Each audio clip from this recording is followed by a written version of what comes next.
الحمد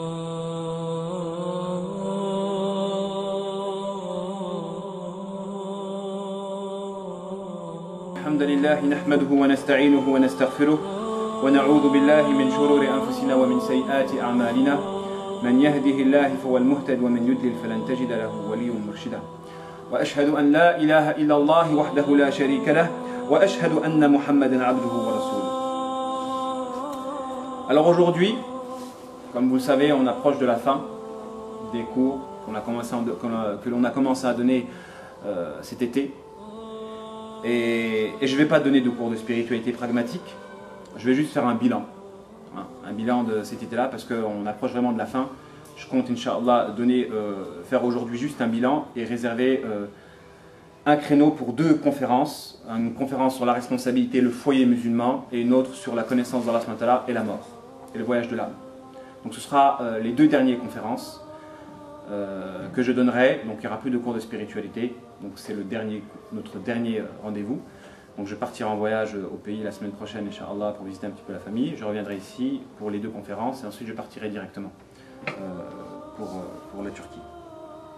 Donc on va faire un bilan, Inch'Allah, des différentes activités que l'on a eues cet été, Inch'Allah, afin de pouvoir tirer des leçons. On a eu 4 principales activités. La première fut les séminaires que l'on a proposés en région parisienne et en province. La seconde, c'est les cours que l'on a donnés en langue arabe et en spiritualité. La troisième activité fut les thérapies, la ruqya et le pôle mariage. Et la quatrième activité, c'est tout ce qui a tourné autour de la collecte des fonds, le Bebarayan Tour, tout ce qui était autour de la collecte de l'argent pour pouvoir construire cet orphelinat. Donc ce sont les 4 principales activités que l'on a eues durant cet été. Alhamdoulilah, dans l'ensemble, les résultats sont positifs. On a proposé des séminaires sur les ruses du diable, en thérapie, en profilage, sur le Shem et l'islam de France. On a aussi proposé des séminaires en province, à un point où on a réservé le mois de juillet uniquement pour l'Île-de-France et le mois d'août et un petit peu le mois de septembre pour la province, jusqu'à être occupé tous les week-ends. Et encore, il y avait de la demande et on ne pouvait pas répondre positivement à la demande. Donc les points positifs de ces séminaires-là, alhamdoulilah, ça nous a permis d'élargir déjà notre cercle à nous, de rencontrer des personnes, mashallah, de remplir parfois la salle quand nous étions à nos terres, d'étendre justement cette conception de l'islam authentique et cette école thérapeutique, dans laquelle nous nous distinguons, nous nous singularisons. C'est vrai qu'on a quand même fondé une école thérapeutique dans le soin, et donc de l'élargir. Donc ça, c'était le point positif par ces séminaires-là. Les points positifs justement des cours d'arabe et de spiritualité, donc ça a permis justement à des élèves d'apprendre la grammaire, d'élargir leur vocabulaire, etc. Et en spiritualité, donc de créer du lien, du nouveau lien. On avait une petite famille spirituelle qui était l'association Hayat l'année dernière. On voit que le cercle s'élargit, alhamdoulilah. On a 2 nouveaux membres, Soumaya et Hinda, c'est ça, qui sont rentrés dans notre famille spirituelle. Qui est la mère de l'association Hayat? Qui est Hayat? Celle qui fait des pâtisseries. Bilal a décidé de t'appeler comme ça, Hayat. Donc l'association Hayat, c'est une famille. Dès que vous y rentrez, Inch'Allah, un lien horizontal doit se créer. Donc les cours de spiritualité, bon, à partir des séminaires, on a fait connaissance. Ensuite, les gens ont été intéressés par des cours de spiritualité. On a développé nos liens les uns vis-à-vis des autres. Et c'est les points positifs de ces cours-là. On a commencé à connaître d'autres personnes, etc. et à échanger, à développer, à participer et à partager des activités ensemble. Alors, on a le point positif de l'activité qui tourne autour de la thérapie, de la ruqya et du mariage. Alhamdoulilah, on a eu ce que j'appelle les victoires thérapeutiques. Des victoires thérapeutiques, c'est de permettre à des personnes de guérir, de permettre à des personnes de se marier, de permettre à des personnes de se réconcilier. Si l'association Hayat permet justement cela, elle réalise une victoire. Alhamdoulilah, pour nous, ça devrait être notre récompense. Quand on voit des personnes se réconcilier, des familles se réconcilier, quand on voit des gens se marier, quand ils étaient enchaînés par la désobéissance, quand on voit d'autres personnes guérir, affectées par des dépressions, des déprimes et des choses qui les tétanisaient sur de longues années, alhamdoulilah, de voir des gens s'en sortir, c'est pour nous la première des récompenses. C'est pour nous la première des récompenses. Hein. On ne prend pas d'argent sur le côté thérapeutique. L'assistance ne se vend pas. On peut prendre de l'argent pour des ruqya lorsque c'est de l'ordre du physique, mais aider quelqu'un à l'endroit du cœur, à l'endroit de l'âme, on ne peut pas se faire de l'argent sur cela. Donc, je le répète, l'association Hayat ne se fait pas d'argent sur le pôle thérapeutique, et quand elle accepte des dons qui ne vont pas vers les thérapeutes, qui vont uniquement dans la caisse de l'association. Elle accepte des dons pour respecter l'aumône de celui qui aspire justement par ce geste-là à accélérer la résolution de son problème. Allah il accélère la guérison d'une personne lorsque celle-ci fait aumône de ses biens. Donc quand vous avez des gens qui nous font aumône parce qu'on les aide, ce n'est pas un tarif qui leur est donné. On ne fixe pas de tarif, nous, pour les ruqya, c'est gratuit. Les gens qui veulent venir nous voir viennent nous voir, on n'exige rien, mais on ne refuse pas quand ils veulent faire aumône. On ne va pas les empêcher de faire de bonnes actions. Donc, ça c'est un principe qui est important hein, et qui nous définit. On ne se fait pas d'argent sur l'assistance. Hein. Il ne faut pas qu'on fasse de la religion un business pour s'enrichir, comme l'ont fait auparavant, avant nous, les Juifs, en vendant justement les versets à vil prix. Les versets d'Allah à vil prix.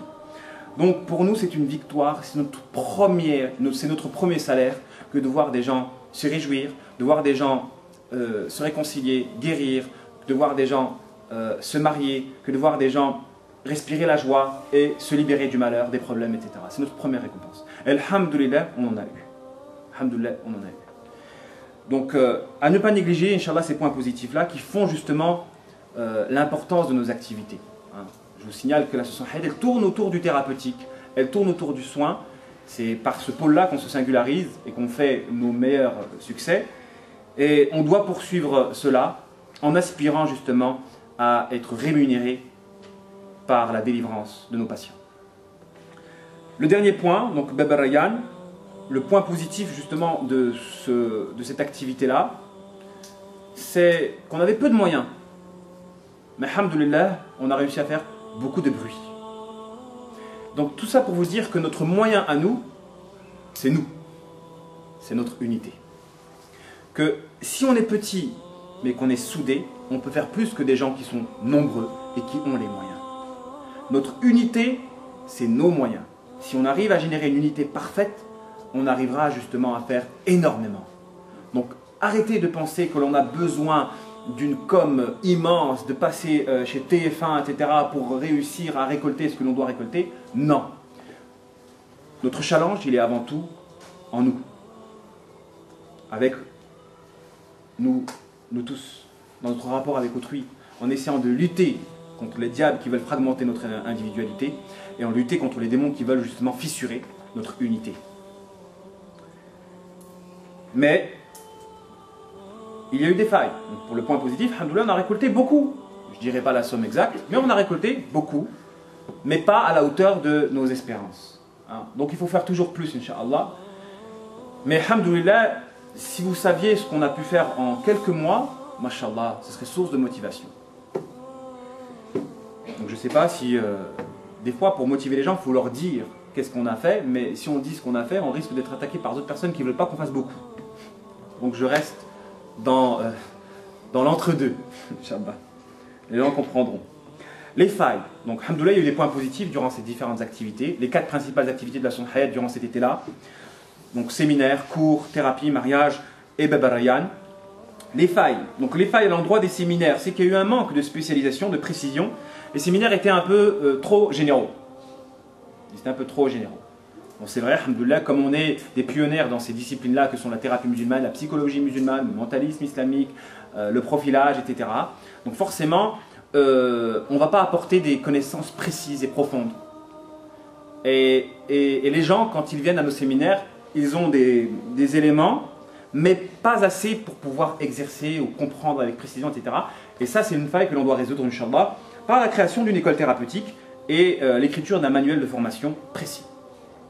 Donc on a pour objectif, Inch'Allah, de remédier au flou un petit peu des différentes sciences qui intéressent énormément, puisqu'on est les seuls dans le profilage islamique, pas les seuls exclusivement, il y en a d'autres personnes, mais à être partis aussi loin, surtout dans la découverte par exemple du dédoublement de personnalité, qui est un fléau à l'heure d'aujourd'hui. La découverte de cette maladie-là, dédoublement de personnalité, d'ailleurs maintenant à l'heure d'aujourd'hui ça fait la une des films au cinéma, ce type de film-là autour de la psychologie et de la psychiatrie, quand il y a des gens qui ont deux visages, etc., donc des stabilisateurs, de le voir à l'intérieur de la communauté musulmane et de ne pas faire appel à des gens à l'extérieur de la communauté musulmane pour pouvoir traiter ces problèmes-là. D'avoir une vision islamique de cette pathologie, de cette maladie, qu'est le dédoublement de personnalité. On est les premiers. Et on est les seuls à avoir développé à fond cette notion-là, qui, je le rappelle, peut gâcher des vies. Parce que des gens, s'ils ne sont pas fins dans le profilage, ils peuvent s'engager et découvrir le véritable visage d'une personne 5 ans, 10 ans, 15 ans après. 5 ans, 10 ans, 15 ans après. Donc, alhamdoulilah, les séminaires étaient enrichissants, mais pas assez pour faire quelque chose, pour former des thérapeutes de qualité. Donc, notre objectif aussi a été de former des thérapeutes. On voulait étendre un maximum ces connaissances-là en formant des gens qui allaient devenir ensuite indépendants par l'usage de ces connaissances-là. Donc c'est vrai qu'on leur donne beaucoup d'ingrédients, mais pas assez pour faire en sorte qu'une personne, dès qu'elle rentre, elle suit une formation, elle en ressort apte à. Donc il faudrait, Inch'Allah, en tout cas, pour remédier à cette faille-là, proposer dorénavant dans le futur, déjà, de construire une école thérapeutique. Ce sera quelque chose qu'on essaiera de faire, parce qu'on commence à constater qu'à l'heure d'aujourd'hui, les gens ont du mal à assimiler, à comprendre à cause du système et de leur cadence de vie. Pour pouvoir saisir un savoir, maîtriser un savoir, il faut impérativement s'extraire d'un environnement susceptible de nous rendre aveugles vis-à-vis de la compréhension de ce savoir-là. Donc il y a une différence entre un étudiant qui assiste uniquement à un cours et un autre qui, lorsqu'il assiste à ce cours, prend des notes. Il n'y en a pas beaucoup parmi vous qui prennent des notes. Il n'y en a pas beaucoup. Parce que quand je donne un cours, parfois dans ce cours-là, il y a des concepts qui peuvent permettre d'élargir la vision du cœur. Un savant, c'est l'ennemi principal du démon, et que Shaitan y craint plus un savant que 1000 dévots. Il faut comprendre, faut comprendre cette parole-là dans le sens où, par la science, on arrive à lutter efficacement contre le démon. Si vous savez pertinemment que le blocage peut être une forme d'incarnation du diable, qu'à chaque fois que vous bloquez dans la vie, à tous les endroits où vous bloquez, il y a un démon, que lorsque vous vous débloquez en vous faisant violence, vous-même, vous vous libérez d'un démon qui vous enchaînait. Quand vous comprenez cela, vous pouvez agir et lutter. Comprendre, c'est voir pour le cœur. Comprendre, c'est voir pour le cœur. Et si vous ne voyez pas votre adversaire, et vous ne pouvez pas voir le Shaitan avec l'œil du corps, vous ne pouvez le voir qu'avec l'œil du cœur, avec l'œil de la science et de la conviction. Donc si vous n'élargissez pas votre savoir d'une bonne manière, vous ne pourrez pas lutter.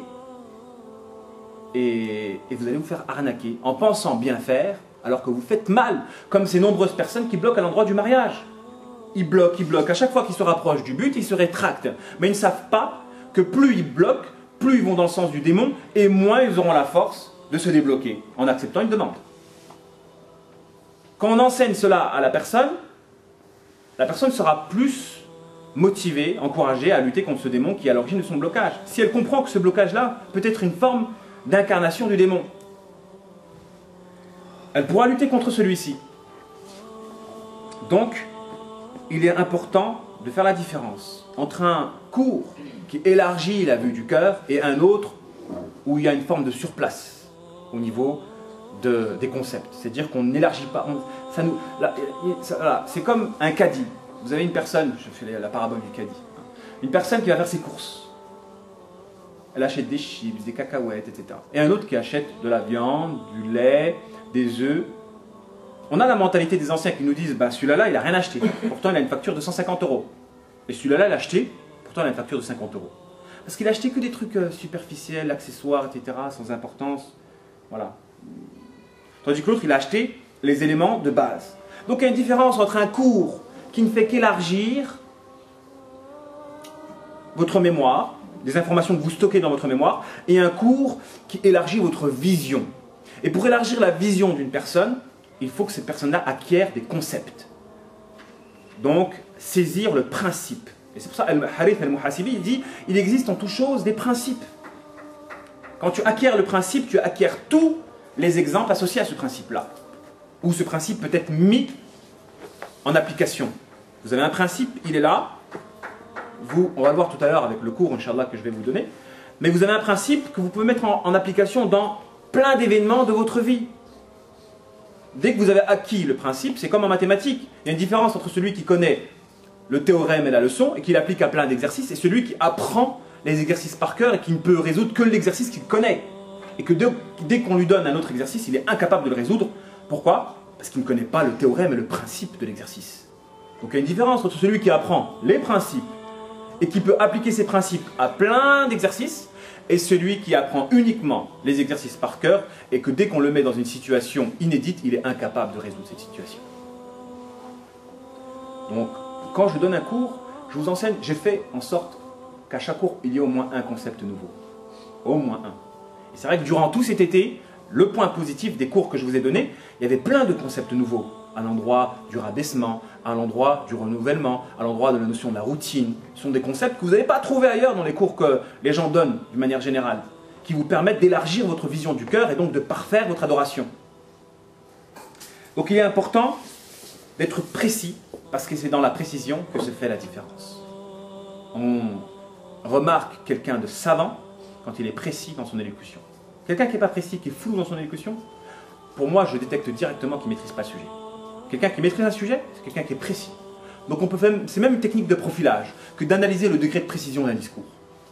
Quand vous analysez le degré de précision d'un discours, vous savez que la personne, elle maîtrise la discipline. Même si quand elle parle vaguement. Parce que généralement, les grands savants d'islam, quand ils écrivent des bouquins, en tout cas pour les savants actuels, ils écrivent juste des pamphlets, des petits trucs. Mais eux, ils ont un savoir vaste. Pourquoi? Parce que c'est comme Cheikh al-Islam Ibn Taymiyya, quand il a écrit Al-Wasitiyya, il a écrit juste après la Rassal, je pense. Après la Rassal, il a écrit vite fait un petit bouquin, mais c'était un condensé de savoir qui exige des développements immenses.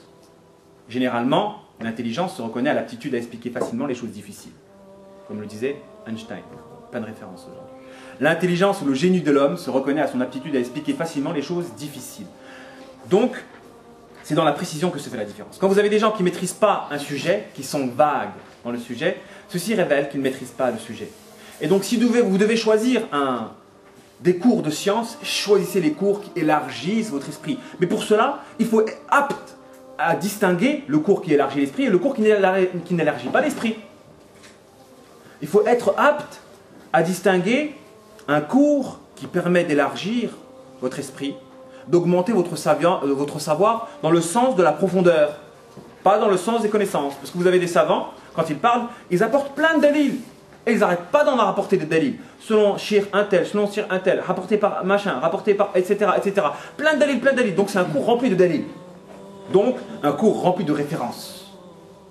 À la différence du cours rempli de profondeur et de concepts.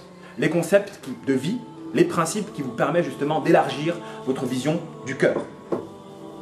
Donc à l'endroit, pour revenir sur le sujet, j'ai fait un petit hors-sujet, à l'endroit de notre formation, on aura, Inch'Allah, pour objectif d'écrire un manuel qui sera précis dans la discipline de la thérapie et du profilage et qui permettra, après étude, de dire vraiment concrètement que telle personne est apte ou pas. Là, on a proposé que des séminaires vagues qui donnaient justement les ingrédients de base de ces différentes disciplines sans les approfondir. Alhamdoulilah, de quoi se rassasier. Hein, parce que c'est vrai que dans le profilage, il n'est pas demandé de connaître tous les types de personnalités qui existent. Quelqu'un peut être un très bon profiler s'il n'en connaît que le tiers. S'il n'en connaît que le tiers. La majorité des gens, ils n'en connaissent même pas un vingtième des différents profils qui existent. Hein. À l'exemple, je prends juste l'exemple des gens qui bloquent par rapport au mariage. Les gens qui bloquent par rapport au mariage, généralement, ce sont des gens à émotivité dominante, associés à un démon, donc émotivité siamoise, démoniaque. S'ils tombent sur une personne de profil identique, le blocage va se réaliser. Il y aura toujours blocage quand une personne a un démon qui veut l'empêcher de se marier, quand celle-ci a l'émotivité dominante, associée à un démon collé. C'est pour ça que ces gens-là, ils convoitent généralement, instinctivement, l'être, mais des fois ils n'en sont même pas au courant, l'être, on va dire, un peu contraire, donc le rationnel angélique dominant. le rationnel angélique dominant est la personne apte à débloquer les personnes bloquées par un diable, fruit de leur émotivité supérieure et dominante. Donc vous pouvez anticiper une trajectoire quand vous avez deux personnes qui ont un profil identique à l'endroit du mariage. Le blocage risque de s'accentuer davantage. En fait, ce n'est pas le démon qui est fort. Parfois, la combinaison accélère justement la force du démon, ou renforce justement la force du démon. La deuxième défaille à l'endroit de nos cours, c'est qu'il y a eu un manque d'entretien du lien, de pragmatisme spirituel, et qu'il y a eu trop de relations superficielles ou virtuelles. Donc constatez qu'au début de nos cours, on était très nombreux, il n'y avait plus de place, et que petit à petit, justement, le nombre des élèves a diminué. Bon, ça c'est la règle qui habite justement toute l'île de France, et généralement, c'est on commence avec un nombre d'élèves, et il ne reste toujours que 20% après une certaine durée, parce que la cadence du décor, le décor réaspire petit à petit chaque élève, etc. Donc nous, on a le devoir d'entretenir notre liaison. C'est un devoir, ça. Et il faudrait réserver un cours que pour ça, l'entretien de nos liens. D'ailleurs, c'est l'une de notre faille qui va suivre à l'endroit de la thérapie, l'entretien de nos liens et le suivisme et l'accompagnement thérapeutique. Il y a des gens qui sont aptes, on leur donne juste quelques petits conseils, ils peuvent devenir indépendants. Il y en a d'autres, ils ont besoin d'être accompagnés. Si on ne les accompagne pas, ils vont se faire accompagner, mais par leur cadence. Et généralement, leur cadence n'est pas positive. En tout cas, elle n'est pas positive, elle ne les aide pas à développer leur luminosité. Donc on a eu ce manque-là, ce problème-là, qui fait qu'on a perdu des éléments, des frères, des sœurs, sur le chemin. Et c'est une faille que l'on doit remédier par plus de partage de temps. Alhamdoulilah, entre frères, on partage des activités sportives, et on tombe dans le piège de réinviter toujours les mêmes. Mais pourtant, on a des frères, machallah, des mureaux qui commencent à être réguliers, etc. Je ne sais pas, Mustapha, on ne l'a pas invité la semaine dernière. Donc il y a un problème de com. Donc ça, c'est un problème aussi. C'est de la communication. C'est-à-dire qu'il faut qu'on ait du partage. Parce que plus on partage des activités ensemble, en dehors du spirituel, des repas ou des activités sportives, ça renforce le lien. Le don du temps, c'est investissement sur l'amour. Quand je donne du temps, j'aurai un retour d'amour.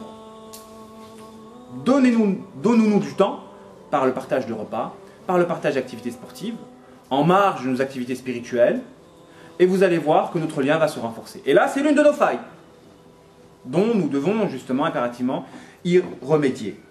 Donc on doit lutter contre nos liaisons virtuelles, superficielles. Qu'est-ce qu'une relation superficielle ? La relation superficielle sont des liens qui ne sont liens qu'en marge de notre train-train quotidien. On est des frères, on est des sœurs filles, mais uniquement en marge de notre train-train quotidien. Donc on n'est pas réellement des vrais frères et sœurs filles. On ne l'est que dans les miettes de nos journées, dans les miettes de notre vie. On a une vie essentielle, on a une vie accessoire. Dans l'accessoire, on est des frères et sœurs filles, mais pas dans notre vie essentielle. Alors que normalement, et ça c'est un principe qui est important, si on doit écrire nos principes, écrivez ce concept-là et ce principe-là. Le prophète alayhi salatu wassalam, il a construit des liens essentiels, pas des liens accessoires. Si vous ne savez pas la différence entre un lien accessoire et un lien essentiel, vous ne pourrez pas remédier à nos liens accessoires, c'est-à-dire à nos liens superficiels. Il a bâti des liens à travers un projet de vie. C'est-à-dire qu'on doit être frères et sœurs filles à travers un projet de vie. Donc on ne doit pas partager uniquement des activités accessoires en marge de notre vie prioritaire et essentielle, mais on doit partager des activités de vie. Donc en gros, on doit être ensemble tout le temps. C'est-à-dire pas dire être collé, mais d'être toujours connecté par quelque chose qui nous réunit. Et il n'y a rien d'autre que la ilaha illallah qui est capable de nous réunir à vie. Donc normalement, notre projet à nous tous, alhamdoulilah, on a Bab al-Rayyan qui est un projet intermédiaire dans le cheminement de la ilaha illallah. Et s'il est terminé, le lien se brise? Non, c'est juste escalier par rapport à un autre projet. On se rapproche du Shem, on se rapproche de Al-Aqsa, etc. C'est juste escalier par rapport à un projet qui est supérieur. Mais il faut se fixer des projets intermédiaires qui nous permettent de nous rapprocher du projet final, qui se parachèvera justement à Jérusalem. S'il n'y a pas de projet réunificateur, notre lien à nous, il va être motivé, comme on l'a dit tout à l'heure par rapport à la Nia, il sera stimulé par des choses accessoires. Et ce n'est pas suffisant pour casser l'emprise du décor. et l'influence du décor. Ce n'est pas suffisant. On a le devoir de veiller à ce que nos liens soient des liens essentiels, axés autour d'un projet de vie, d'un projet véritable, le projet de la ilaha illallah. On ne doit pas être, frères et sœurs filles, uniquement le dimanche après-midi, derrière, quand on assiste à un cours, ou à travers un match de foot, ou à travers une action temporaire et précaire. Non, on doit nouer un lien de vie. Et si on lit la vie du prophète, on remarquera qu'il a construit des liens comme ça. Même si les compagnons ont été espacés par leurs missions respectives, s'il y a des gens qui sont partis dans le nord, d'autres dans le sud, d'autres dans l'ouest, etc., ils étaient toujours réunis par une âme commune, l'âme de la ilaha illallah. Et Allah les compare à un arbre, à une semence qui porte ses fruits. Hein, parce qu'ils sont comparables à un arbre. La graine, le prophète salam, qui a donné un arbre, qui a donné des fruits, et chaque fruit possède à son tour des graines aussi. Chaque fruit possède à son tour des graines aussi. Donc c'est pourquoi vous avez... Donc c'est pourquoi, dans cette parabole-là, la parabole de l'arbre, vous avez justement l'illustration de ce que doit être la communauté musulmane. Une communauté réunifiée par la mission prophétique. Donc on doit être unifiés tous et porteurs en nous d'une mission. Aussi, autant que le prophète fut. Parce qu'il y a une fruit qui possède des graines qui à leur tour peuvent donner d'autres arbres. Et ainsi de suite. On doit tous être des générateurs de familles spirituelles. On doit tous être des générateurs de familles spirituelles. Par justement cette adhésion à la famille globale qu'est la Ummah musulmane. Donc il y a la Ummah musulmane et il y a les micro-Ummah, en l'occurrence notre famille, la famille, parce que l'association Hayat en réalité c'est une famille. Ça doit être une famille. Dès qu'il y a un nouveau membre qui vient, comment tu t'appelles? D'où tu viens? Comment tu es venu? Comment ça va? Alhamdoulilah, je me présente, etc. Pas de relation superficielle. On vient, on ne se connaît même pas. On ne développe même pas le lien. On ne cherche même pas à approfondir. On ne cherche même pas à partager des choses. Ça, c'est pas bon. Et ça, on doit y remédier. Ça fait partie de nos failles. Et l'on doit y remédier. Et vous verrez que c'est une faille qui caractérise beaucoup de structures associatives. Vous avez énormément d'associations musulmanes où leurs relations sont très superficielles. J'appelle ça les... Imaginez, vous allez dans une... Généralement, la proximité et le don du temps permet justement des liaisons spirituelles. Permet de développer le lien. Vous assistez à des cours, vous ne connaissez pas la personne au début. Au fur et à mesure d'assister aux cours, vous allez connaître la personne et développer des liens avec celle-ci. Naturellement. Parce que justement, le don du temps, c'est un investissement sur l'amour. Le retour sera l'amour et la alaqa, la tâche. Ça, c'est naturel. On ne peut pas éviter cela. Donc, il ne faut pas qu'on tombe dans le piège de se donner du temps en participant à des cours sans développer nos liens horizontaux. Donc, il ne faut pas qu'il y ait uniquement de spectateurs. Vous devez tous être des acteurs de cette structure-là, des acteurs de nos projets. Tous. Il ne faut pas que ce soit toujours les mêmes. Vous vous sentez avoir la fibre dans un domaine, développez cette fibre-là. Mais vous devez tous être des acteurs. Il ne doit pas avoir de personnes qui assistent ici et qui regardent uniquement juste en assistant. Il faut bouger, s'investir, faire le premier pas, demander là où la personne peut se réaliser et apporter, etc., etc. Il y a énormément de choses à faire, ne serait-ce que contacter les personnes qu'on ne voit plus. Ça peut être une mission qui peut être donnée à des gens qui ont un illimité, par exemple. Donc comprenez, Inch'Allah, qu'il y a énormément à faire et qu'il faut justement ne pas démissionner à l'endroit des choses qui risquent de chapeauter notre projet, de constituer une famille.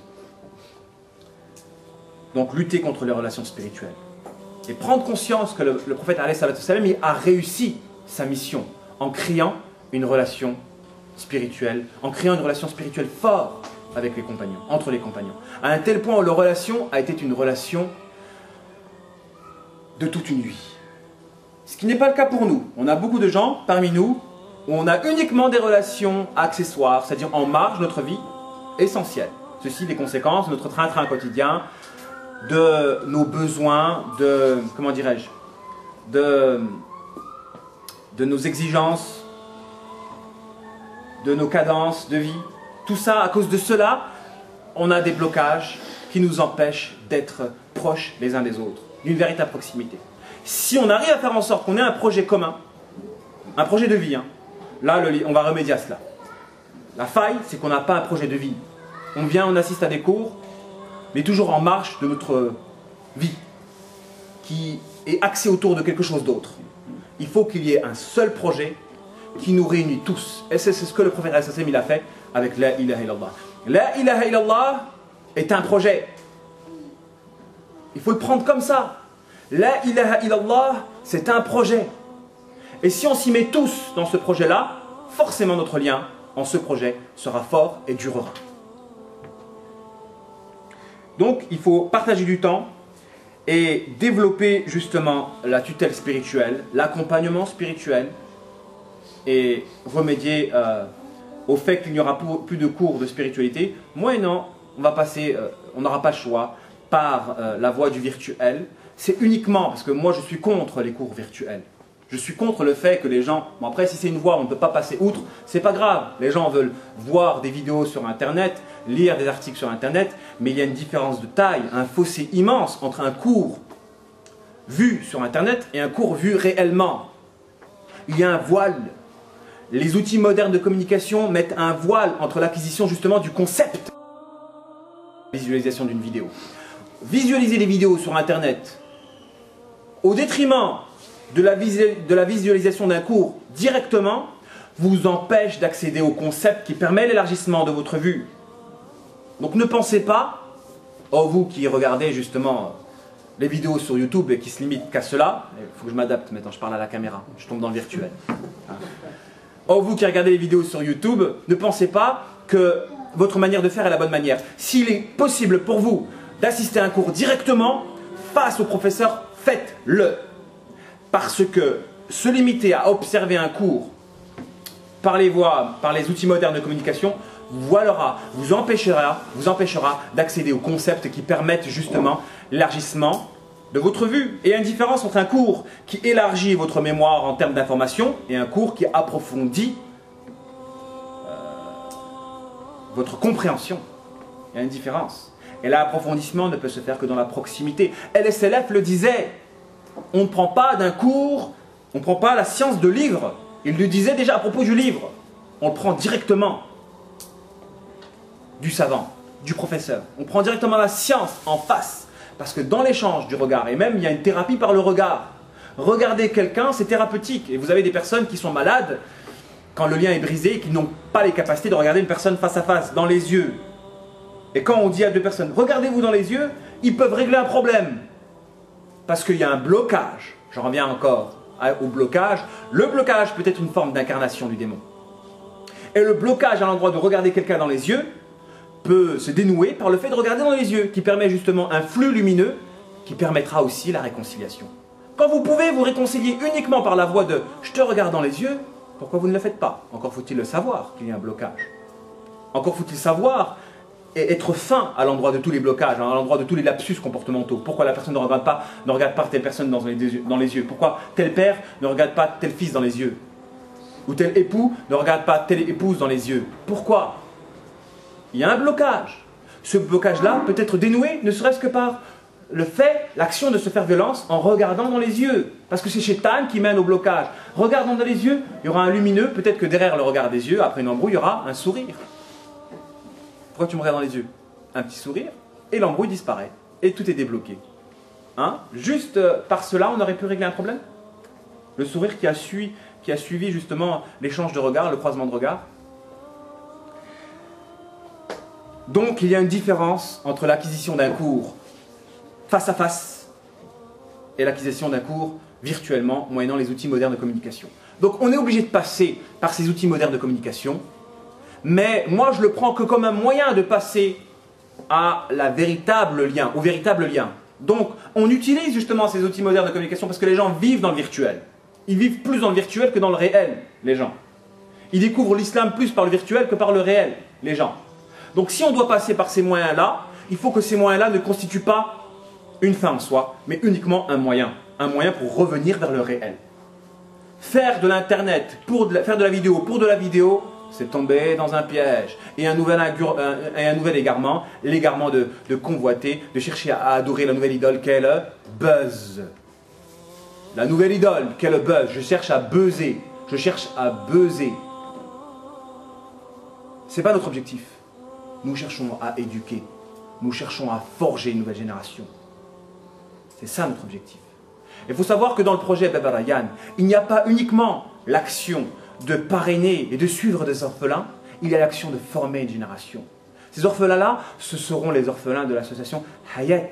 On va les prendre et les éduquer jusqu'à la fin. Ce seront des membres de notre famille. C'est l'élargissement de notre famille. C'est un challenge immense. Ce n'est pas uniquement je donne de l'argent et je permets à la personne de faire sa vie indépendamment des principes que l'on veut inculquer, les principes axés autour de la ilaha illallah. Un tel parrainage n'est pas un véritable parrainage. Vous donnez de l'argent et la personne ne sait pas ce qu'elle va faire de sa vie. Peut-être dans le haram, peut-être dans le koufr, etc. etc. C'est bien, certes, d'aider un orphelin, mais la meilleure des aides et le meilleur des parrainages, c'est le parrainage spirituel, le parrainage intellectuel. Donc comprenez que l'on va passer justement par la création d'une web madrasa pour entretenir le lien dans l'objectif de passer du virtuel au réel, mais pas de faire du virtuel une finalité en soi, comme beaucoup sont tombés dans ce piège-là et sont devenus des squatteurs du net et pensent faire avancer l'islam moyennant ces outils modernes de communication alors qu'ils ne sont en réalité que des moyens. Et c'est une voie d'égarement par laquelle beaucoup de gens se sont fait avoir.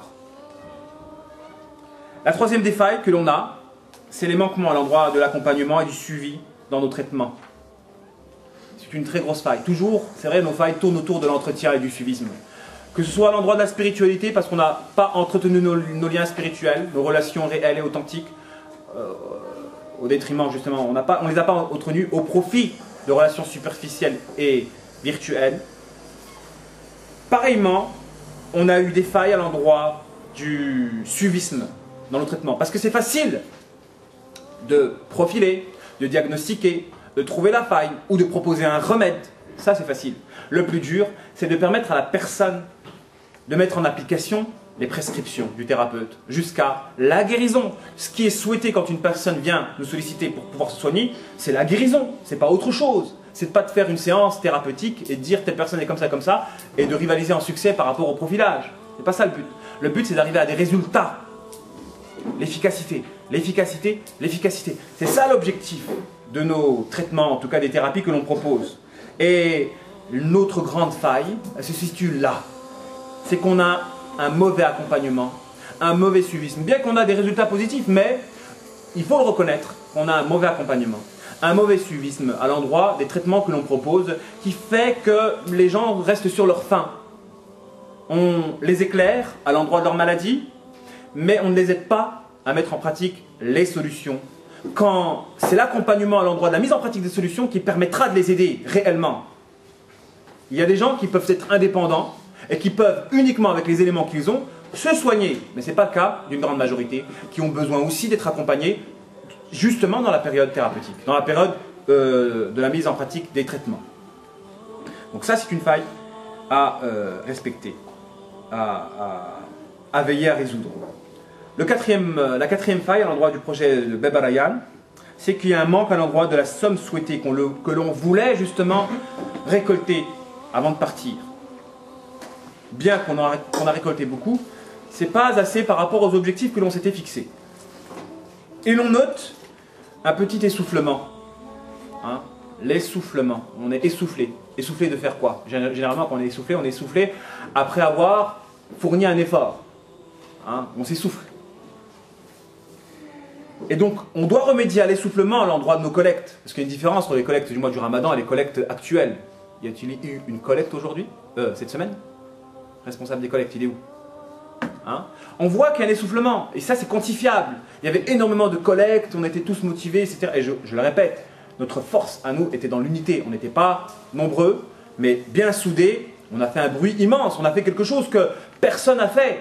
Baba Rayyan Tour, mashallah, c'était un moyen de contourner l'espèce de boycott à l'endroit de ce projet-là et de passer outre les grands réseaux de distribution afin de se faire connaître par le bas, du bas vers le haut, en allant directement dans la rue, en distribuant directement des prospectus. On a réussi à faire connaître nos projets sans passer par jusqu'à s'imposer. et que les gens n'ont plus d'autre choix que de nous diffuser, parce que ne pas diffuser quelqu'un d'imposer dans la population, c'est se mettre à l'écart. Comme l'a fait James, par exemple.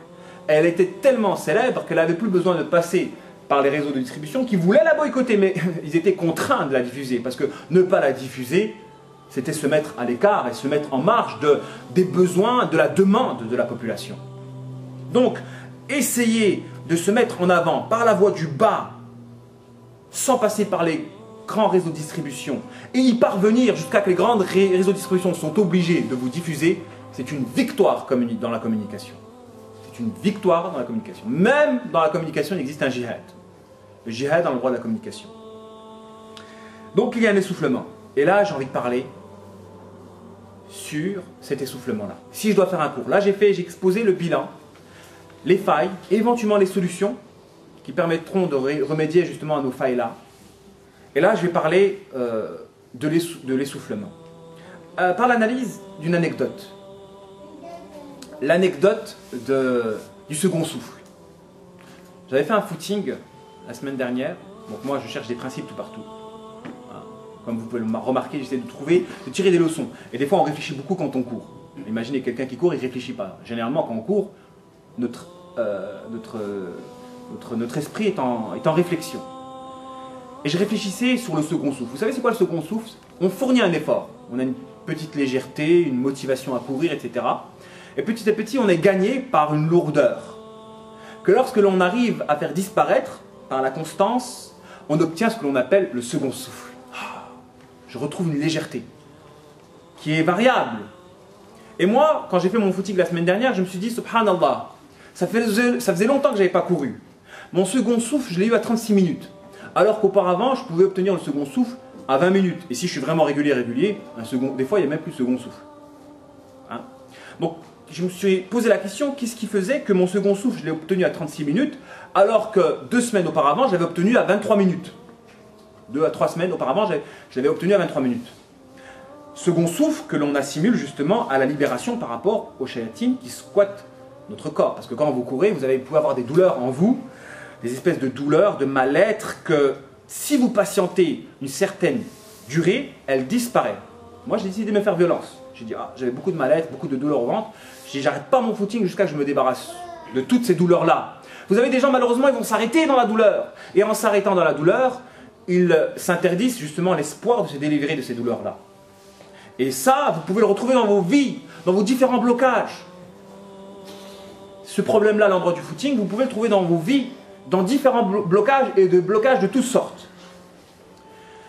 Donc, qu'est-ce qui fait que le second souffle, je peux l'obtenir à 20 minutes et parfois à 36 minutes? Le laisser aller. Si j'avais une cadence de footing que je faisais régulièrement, mon second souffle, je peux même le faire disparaître et avoir un seul souffle, un seul souffle jusqu'à la fin. Et donc, il n'y aura pas une espèce de lourdeur durant ce footing-là. Et donc, c'est clair que durant cette période-là où c'est dur de maintenir constante la cadence, on est tenté d'arrêter. Et il y a une différence entre 2 catégories de personnes. La catégorie de ceux qui vont attendre le second souffle et la catégorie de ceux qui vont s'arrêter avant le second souffle, en pensant que le second souffle n'existe pas. Si vous n'êtes pas convaincu qu'il existe un second souffle, vous n'allez pas patienter jusqu'à ce dernier. L'existence, et là la science elle est importante. Savoir qu'il existe un second souffle peut vous motiver à patienter jusqu'à ce dernier et vaincre le démon qui est à l'origine de votre lâcheté, de votre démotivation, de votre perte d'engouement, de votre... etc., etc. À chaque fois, vous échouez de vos échecs, tout simplement. L'existence, par la croyance de l'existence au second souffle peut vous motiver à patienter. Encore faut-il le savoir qu'il existe ce second souffle. Et là, je le répète, c'est uniquement la science, et c'est ça la vraie science. La science qui gouverne vos actes. Tu es convaincu qu'il existe un second souffle, que la douleur n'est jamais continuelle, et que tu peux te libérer d'elle. Tu peux te libérer d'elle. Inna ma'al usri yusra. Un verset du Coran qui doit être phare pour nous.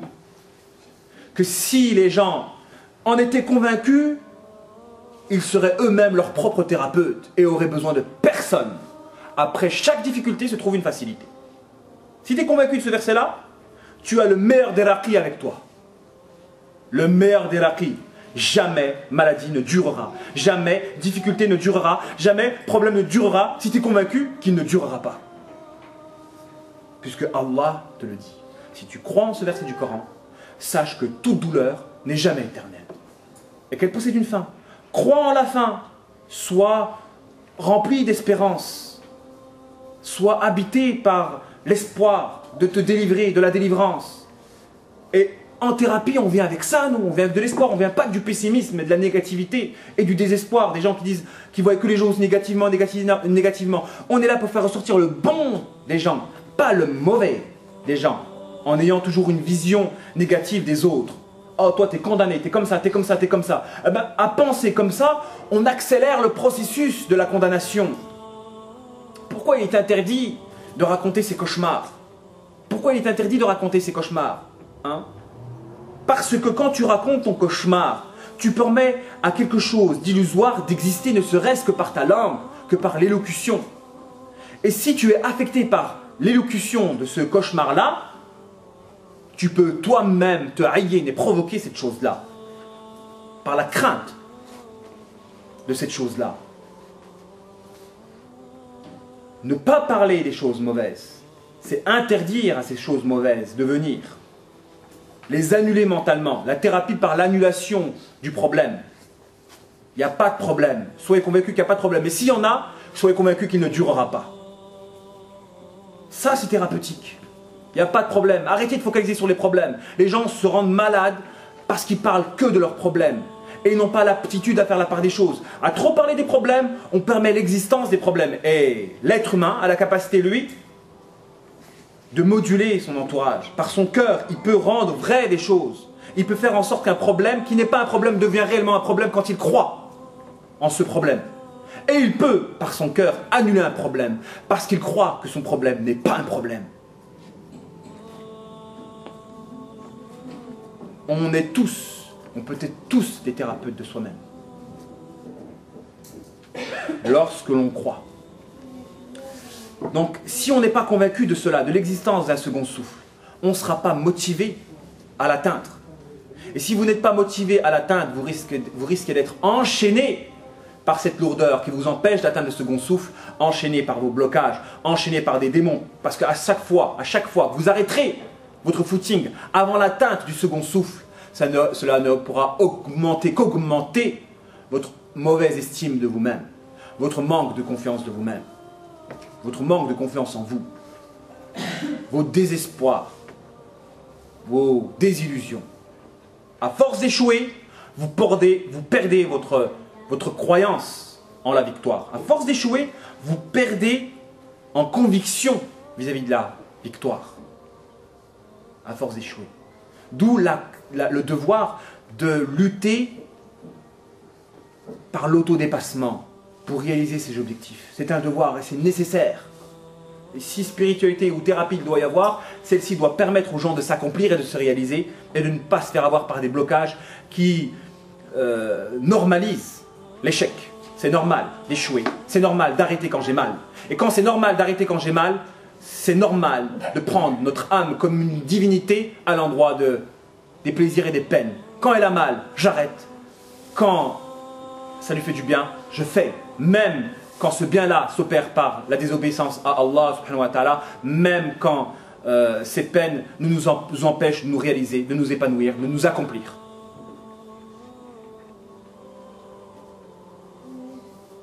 Alors j'ai médité sur ce second souffle et j'en suis arrivé justement à la conclusion que, en raison de mon laisser-aller, j'ai poussé le seuil.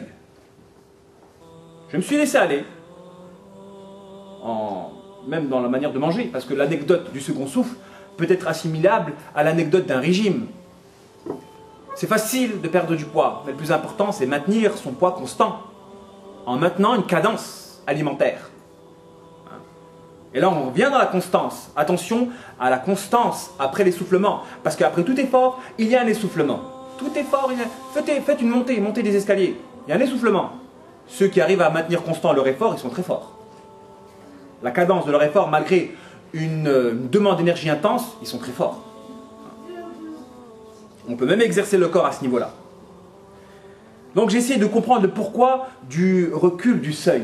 Le seuil, une notion très importante.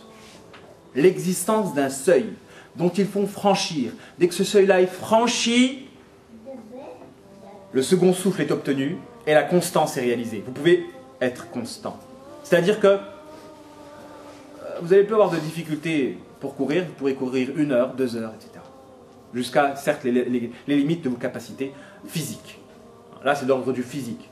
Mais à différencier la douleur qui est le fruit de démons qui sont accumulés par notre laisser-aller et que l'on sent lors du footing. À un moment donné, j'ai analysé ce diable-là que j'avais eu à l'intérieur de moi et j'ai patienté jusqu'au second souffle.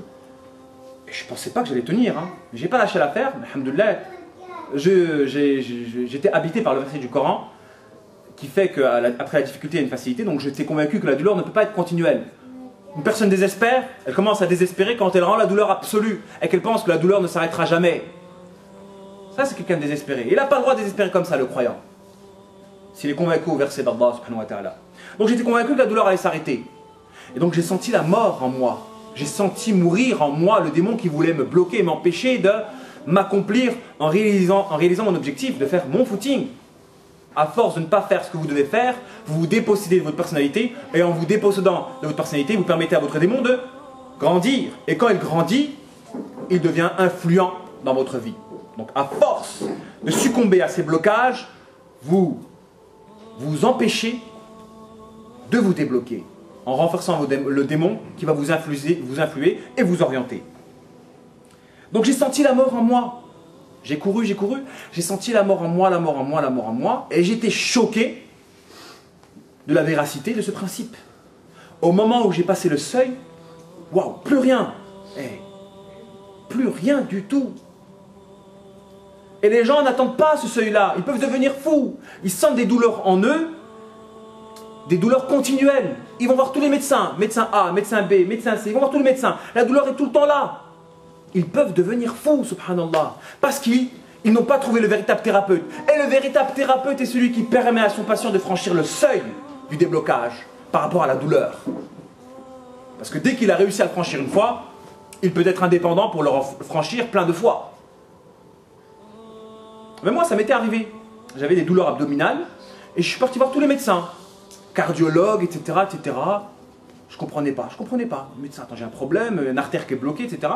Dès que je faisais un effort physique, j'arrivais pas à le tenir. Donc un effort physique d'accélération, de ralenti. Et j'arrivais pas à le tenir à une certaine durée, 5 à 10 minutes. Et moi, c'était traumatisant. Moi qui fus un grand sportif dans le passé, de ne pas tenir un match de foot 10 minutes, c'était choquant. Donc j'ai vu tous les médecins. C'était juste une question de seuil. C'était juste une question de seuil. Je devais pousser mes limites de résistance jusqu'à la disparition de ce démon qui m'empêchait de m'accomplir carrément physiquement. Là, je parle de physique, à l'endroit du corps, mais il y a des blocages spirituels à l'endroit du mariage ou autre. Alors il existe un devoir, c'est le devoir de maintenir constant notre rythme positif. Car dans le cassage du rythme positif, il y a une ruse démoniaque ou un renforcement démoniaque. Soit une ruse, soit un renforcement du démon. Vous avez une cadence, il faut la maintenir constante, cette cadence-là. Parce que, admettons que vous faites un footing et il y a des côtes, il y a des pentes, des côtes, des pentes. Franchement, si vous avez l'habitude de courir sur un tapis roulant, vous faites 10 minutes de côte-pente, vous allez vous arrêter direct. Il n'y a rien à voir. Ça, c'est de la course virtuelle. Même dans la course, il y a la course virtuelle. Celui qui court dans un tapis roulant dans sa chambre. Il pense faire des kilomètres, mais il fait du surplace en réalité. Psychologiquement, même intérieurement parlant, vous le mettez sur du vrai terrain, dans les bois, avec des côtes et des pentes, je vous assure qu'il ne tient pas 10 minutes. Le réel n'a rien à voir avec le virtuel. Distinguons-les. Un cours de science réel face à votre professeur n'est pas comparable à un cours de science de derrière votre écran d'ordinateur. De la même manière qu'un footing réalisé dans les bois n'est pas comparable à un footing réalisé sur un tapis électrique. Maintenir une cadence régulière quand cette cadence est positive est nécessaire, obligatoire, parce que Shaitan il travaille à briser cette cadence-là. On donnait des cours par exemple, moi je donne des cours. Je donne des cours à des élèves, j'ai 100 élèves. Et je brise la cadence, enfin je la brise volontairement, pas moi. Si un concours de circonstances brise cette cadence-là, on a changé de locaux, on est passé à d'autres locaux, je brise la cadence des cours. On était habitué à aller à une salle de classe, on était habitué à venir à une salle de classe, ensuite cette cadence-là a été brisée, on est passé à une autre salle, ensuite à une autre salle, on a changé les horaires de 15h à 16h, etc. La cassure de cette cadence-là, qu'on avait régulièrement, même lieu, même endroit, même heure, cette cassure-là renforce le démon. Toute cassure de cadence renforce le démon. Et Shaitan, il se renforce par cette voie-là, parce que ça demande beaucoup d'énergie, et l'âme est habituée justement elle veut s'économiser, elle veut toujours économiser en énergie. L'organisme fonctionne comme ça. Il en va de même dans le spirituel. On va faire des économies d'énergie. Des économies. Donc dès que de la difficulté est proposée, on s'épargne de cette difficulté-là en choisissant la voie facile. Donc briser la cadence, c'est une arme de Shaitan, quand la cadence permettait le renforcement de la lumière. Et donc il y a beaucoup d'élèves qui ont quitté à cause de la cassure de la cadence. Parce que le West-West du démon est plus puissant quand la cadence est brisée. Il est plus puissant. Il est plus puissant. Et prenons l'exemple de, je sais pas, de Baraka City par exemple. En leur interdisant d'avoir un compte en banque, auprès de leur compte, ils ont cassé une cadence. Ils ont cassé une cadence. Et la cassure de cette cadence-là implique de revenir à la cadence ancienne. Mais les gens, d'une manière générale, se font avoir par la cassure de la cadence. Prenez un footing. Si vous avez une cadence normale, cassez la cadence. Tout le monde n'a pas le niveau de maintenir une cadence normale avec un terrain, voilà, côte-pente, côte-pente. Tout le monde c'est de l'entraînement. Se relever après une cassure de la cadence ne peut le faire que quelqu'un d'entraîné. Donc, une stratégie démoniaque consiste à casser la cadence et de reposer sur le fait que la majorité des gens, comme ils ne sont pas entraînés, ne risquent de ne pas maintenir leur cadence. Donc, le devoir des responsables de Baraka City, c'est de repermettre de réentraîner leurs donateurs afin qu'ils ne se fassent pas avoir par la cassure de la cadence orchestrée par les ennemis de l'islam. Comprenez? Pareil pour un cours. Notre travail à nous, notre mission à nous, c'est d'entraîner nos élèves afin de faire en sorte qu'ils ne soient pas déstabilisés par la cassure d'une cadence. Que ce soit en lieu ou en créneau. Parce que dans la perturbation de la cadence, il y a un renforcement du démon. Et certains stratèges démoniaques utilisent la cassure de la cadence par juste un petit processus. Voilà, on vous interdit truc bancaire et dans cette interdiction de truc bancaire, il peut y avoir une perte de 20 à 30% de donateurs. À vérifier. Parce qu'il y aura toujours des gens, quand on perturbe leur train-train, ils ne se relèvent pas, ils ne reviennent pas à leur train-train.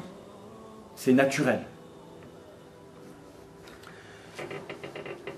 En 2002, et il y avait des problèmes d'attentat ou je sais plus quoi, et les RG avaient fermé tous les cours, toutes les salles de classe sur Aulnay-sous-Bois pendant un mois. Ben, ils ont cassé une cadence et c'est clair que le nombre d'élèves a été diminué de 50%.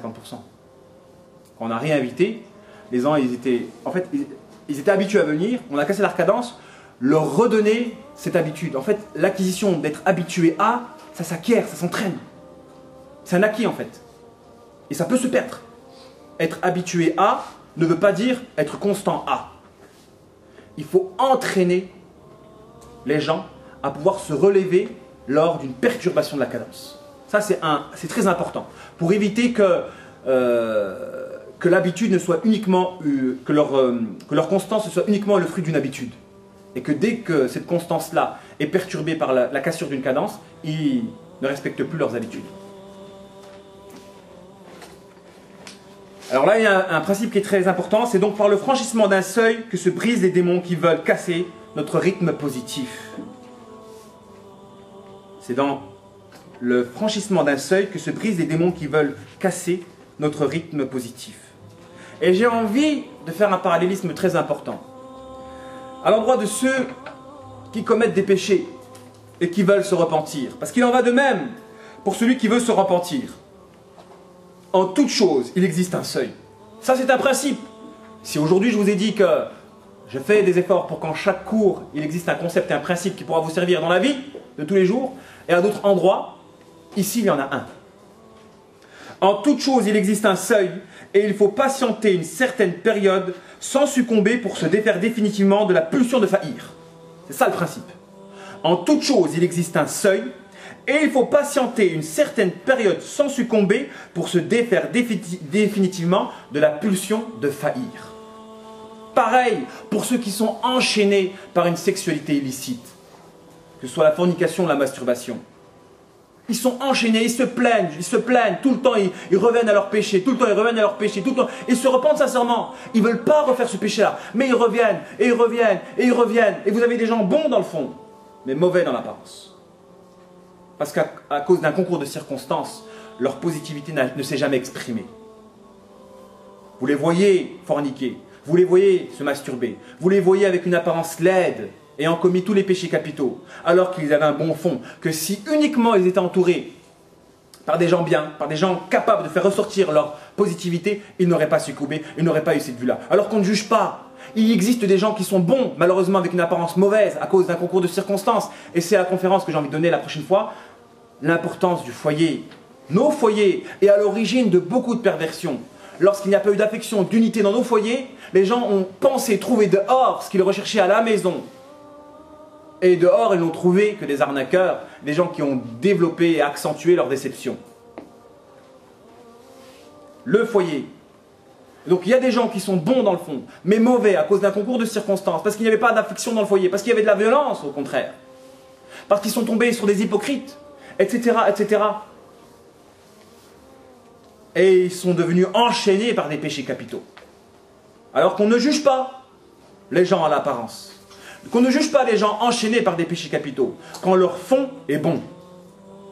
Parce qu'il n'y a qu'à changer leur contexte de vie, qu'à instaurer une cadence, un rythme positif, un rythme lumineux, pour les libérer de cette addiction à l'illicite. À la différence de ces hypocrites qui ont une apparence belle, alors qu'ils ont un fond mauvais. Parmi ces gilbèbes et ces barbus, qui ont les discours les plus beaux, mais qui n'ont aucun scrupule à accomplir des péchés capitaux.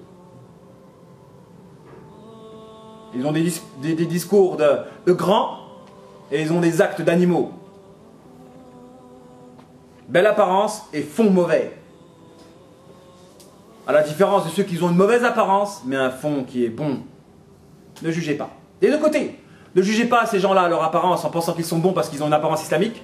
Et ne jugez pas ces gens mauvais parce qu'ils commettent des péchés capitaux, alors que leur fond est bon et qu'il y a une petite pureté. Parce que essayons de comprendre leur contexte. Qu'est-ce qu'il y a? Le concours de circonstances est fondamental à la compréhension d'une personne. Vous avez d'un côté des hypocrites qui ont une belle apparence mais qui ont un fond mauvais, et vous avez des autres qui ont une mauvaise apparence, mais leur mauvaise apparence est le fruit uniquement de l'inexploitation de leur potentiel lumineux. Ils avaient de la pureté, mais malheureusement c'est dur de trouver aujourd'hui les gens aptes à faire ressortir le bon des gens. Le véritable croyant est quelqu'un comme ça. Il étouffe la négativité, il fait ressortir le bon des gens. C'est pas quelqu'un qui développe la perversion des autres et qui focalise sur la négativité et les défauts des autres pour l'enchaîner dans la vision mauvaise qu'il peut avoir de lui-même.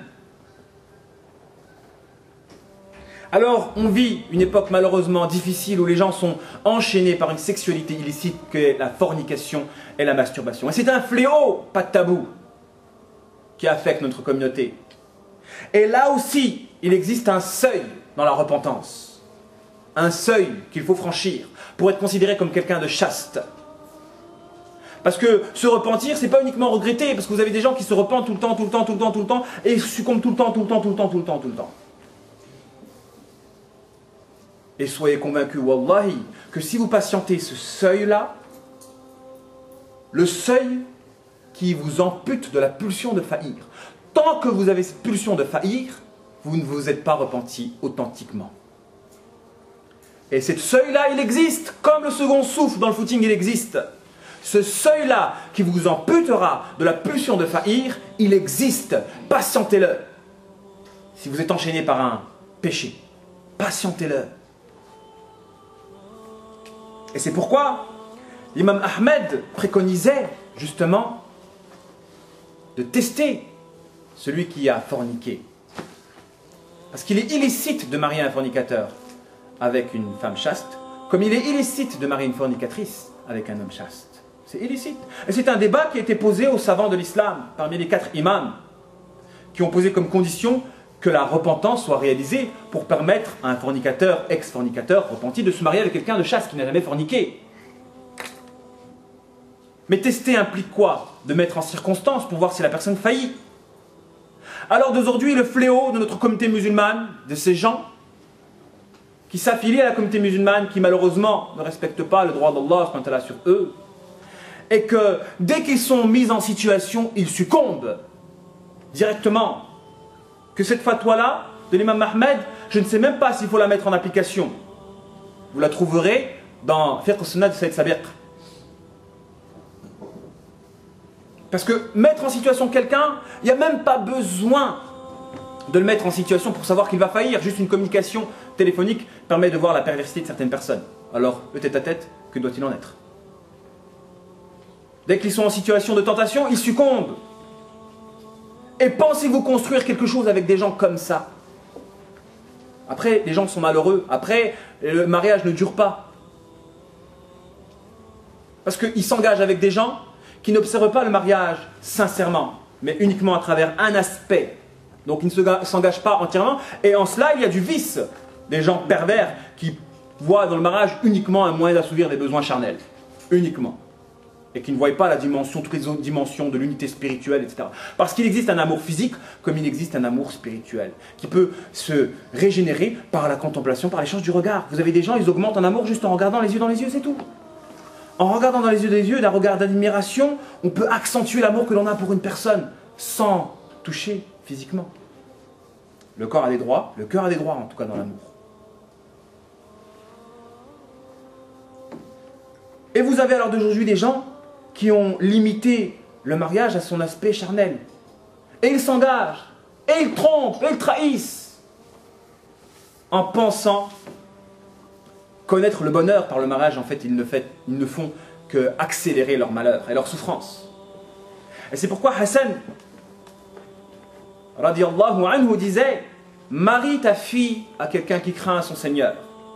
Car s'il l'aime, il va l'épanouir et la rendre heureuse. Et s'il ne l'aime pas, parce qu'il est possible qu'il ne l'aime pas, il ne sera jamais injuste à son endroit. Jamais. Elle ne peut pas être perdante, une femme qui épouse un homme qui craint Allah. Mais si une femme se met avec un frère qui ne craint pas Allah, et qu'est-ce qu'il faut pour une personne pour être considérée comme quelqu'un qui ne craint pas Allah? N'avoir pas du scrupule à accomplir des péchés capitaux. S'il trahit son Seigneur, tu crois qu'il ne va pas te trahir? Point. S'il trahit l'être essentiel, Allah subhanahu wa ta'ala, tu penses qu'il ne va pas te trahir? Impossible. Il trahit Allah. Qui tu es toi par rapport à Allah? Forcément, si tu te mets avec quelqu'un qui ne craint pas son Seigneur, ne sois pas à l'abri de son mal. Ne sois pas à l'abri de son mal.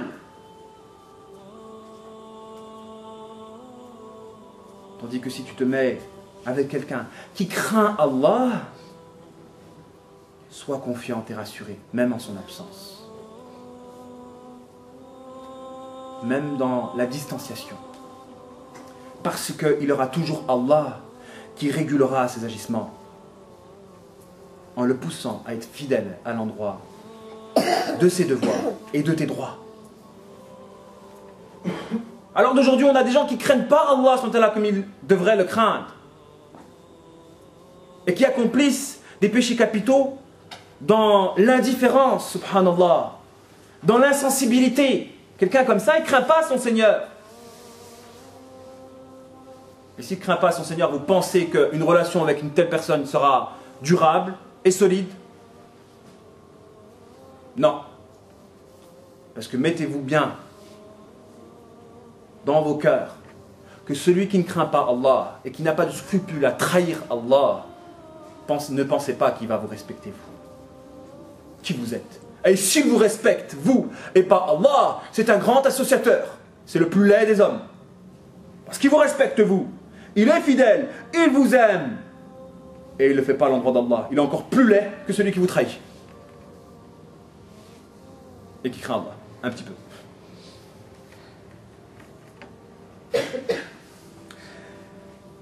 Donc c'est pourquoi, à l'heure d'aujourd'hui, on vit une époque où malheureusement les gens sont faibles et fragiles. Et les mettre en situation risque de les pousser à faillir. Et il y a forte de chances qu'ils faillissent. Il y a beaucoup de chances qu'ils faillissent. Et c'est ce qui fait justement que malheureusement les gens sont enchaînés dans l'illicite parce qu'ils n'ont pas l'aptitude à franchir le seuil qui leur permettra de devenir continuellement chastes. Continuellement chaste. Allah SWT se porte garant de soutenir et d'aider le serviteur d'Allah qui reste chaste. Pour Allah, il va l'aider pour se marier. Mais à la condition qu'il reste chaste. À la condition qu'il reste chaste. Et qu'il se préserve jusqu'au seuil où la pulsion de faillir disparaît définitivement. Quand la pulsion de faillir disparaît définitivement, là, on pourra dire qu'il sera repenti. Il faut que ça ne traverse même pas l'esprit. Il faut que revenir à son péché soit équivalent à se jeter dans du feu. Quand il arrivera à ce degré-là, quand bien même on lui proposera l'illicite sur un plateau, il le refusera. Et ça, c'est beau. Et vous pouvez trouver l'histoire de certaines sœurs qui ont été déçues de frères à l'apparence islamique, convoiter l'illicite sans aucun scrupule, et être émerveillées par la piété d'une personne qui ne convoite pas l'illicite par crainte de son Seigneur. Je peux succomber, mais je ne le fais pas, parce que je crains mon Seigneur. Ça peut générer de l'amour vis-à-vis de personnes qui avaient la facilité à succomber. Et qui voient...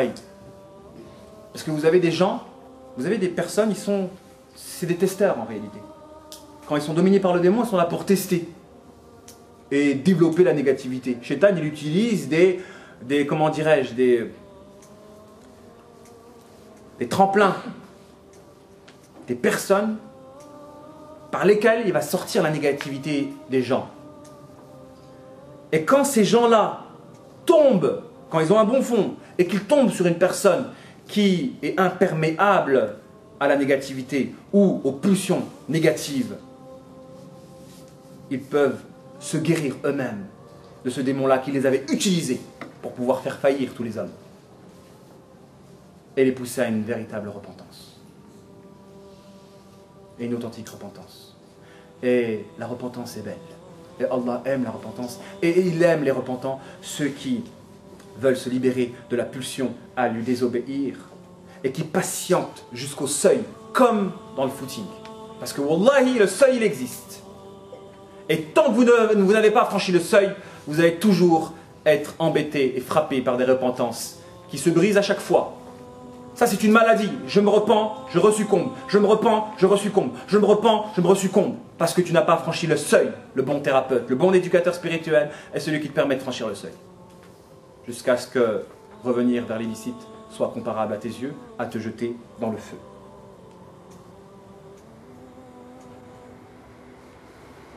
Voilà ce qu'il en était pour le cours sur la constance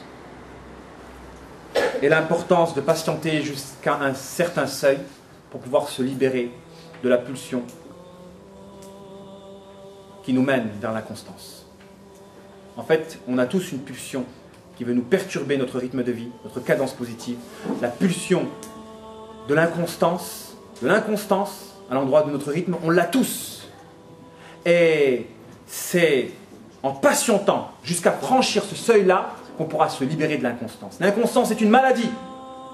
L'inconstance est une maladie. Tu pratiques, tu pêches, tu pratiques, tu pêches, jusqu'à un degré où ton cœur noircit et que tu ne vois plus le mal dans les actes que tu fais, jusqu'à ce que le mal devienne normal. Et malheureusement, à l'heure d'aujourd'hui, on vit une époque comme ça. On a plein de frères, c'est normal pour eux de faire des péchés capitaux. Et cet islam-là, ou ces musulmans-là, ne sont pas des musulmans authentiques. Ne sont pas des musulmans authentiques. Quand ils sont constants à accomplir des péchés capitaux, en même temps que leur prière, ça devient des doubles facettes. Les schizophrènes de la religion. À l'endroit des petits péchés, je veux bien l'accepter, parce que tout le monde en fait. Mais accomplir des péchés capitaux dans la constance, en même temps tu fais des bonnes actions, de la prière, etc., ça c'est pas normal. Ça, qu'un hypocrite peut le faire. Qu'un hypocrite peut le faire. Qu'un hypocrite peut le faire.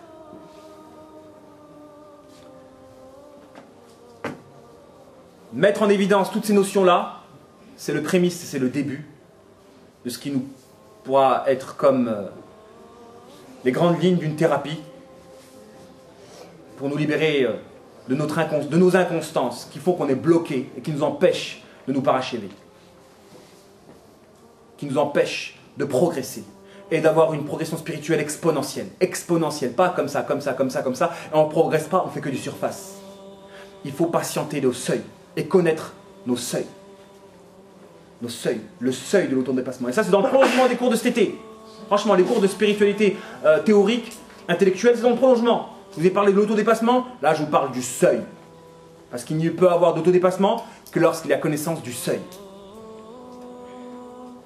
Et je vous ai parlé de ça uniquement, j'ai débordé sur ce cours-là, mais à la base, je voulais vous parler uniquement à propos de l'essoufflement qui a suivi les collectes de Baba Ryan. Il y a eu un essoufflement, ne tombons pas dans le piège de casser notre rythme et de faire en sorte que cette perturbation du rythme fait qu'on ne se relève plus. J'arrête mon footing parce que j'ai eu la douleur, j'arrête. Je n'ai pas patienté la période de perturbation, les autres troubles. Inch'Allah, donnons-nous les moyens, Inch'Allah. Donc,